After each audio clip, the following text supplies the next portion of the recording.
Pengamat politik Lembaga Ilmu Pengetahuan Indonesia atau LIPI, Siti Zuhro mengingatkan Partai Demokrat untuk tidak jatuh pada lubang yang sama tatkala bekerja sama dengan PDI Perjuangan pasca Pilpres 2019 lalu.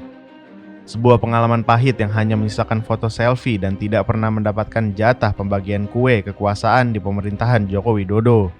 Siti Zuhro memandang kemunculan nama Agus Harimurti Yudhoyono atau AHY yang santer didengungkan sebagai pendamping Ganjar Pranowo di perhelatan Pilpres 2024 mendatang dikhawatirkan hanya sebatas angin surga yang tak pernah terrealisasi. Kita pernah mencatat pada 2019 ketika Jokowi mengundang AHY sebagai ketum Partai Demokrat, koalisi morat-marit ketika itu, tapi setelah dipanggil Jokowi setelah foto-foto dengan Bu Mega ternyata lewat begitu saja. Nggak ada penempatan dalam pemerintahan. Sampai Ibu Ani meninggal, nggak ada lagi. Kisah Zuhro kepada Forum Keadilan, Senin 12 Juni 2023. Jokowi tambah Zuhro juga diketahui datang ke kegiatan besar yang diselenggarakan Demokrat. Asumsi publik kemudian mencuat perihal akan adanya koalisi antara Demokrat dengan pemerintah sehingga PKS menjadi satu-satunya oposisi. Memori itu masa tidak ada pada SBY dan Demokrat sih?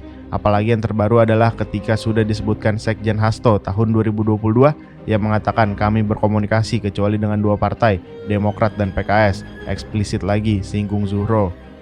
Terlebih Siti mempertanyakan kebenaran telah mencairnya kebekuan hubungan antara Megawati Soekarnoputri dengan Susilo Bambang Yudhoyono. Seperti diketahui saat ini PDIP dan Demokrat tengah aktif melakukan komunikasi. Hal ini menyusul pernyataan Ketua DPP PDIP Puan Maharani yang menyampaikan nama AHY masuk dalam radar bakal cawapres pendamping Ganjar.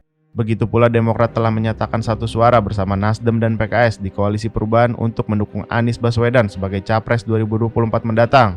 Berlarut-larutnya deklarasi pendamping Anies Baswedan disebut sebagai faktor yang membuat Partai Demokrat meradang terhadap Koalisi Perubahan. Namun Zuhro menilai beredarnya nama AHY di bursa cawapres pendamping Ganjar tak ubahnya fata morgana politik. Suatu hal yang mustahil dilakukan, baik dari konteks ideologi maupun histori kedua partai. Tidak ada landasan yang kuat, tapi kan konteks atau perkembangan kekinian itu juga perlu diperhitungkan oleh mereka PDIP.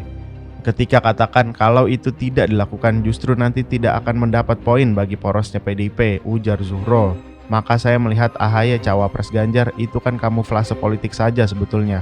Jadi kayak oase atau semacam fata morgana di siang bolong. Apalagi PDIP mendapuk dirinya sebagai partai ideologis, tutupnya.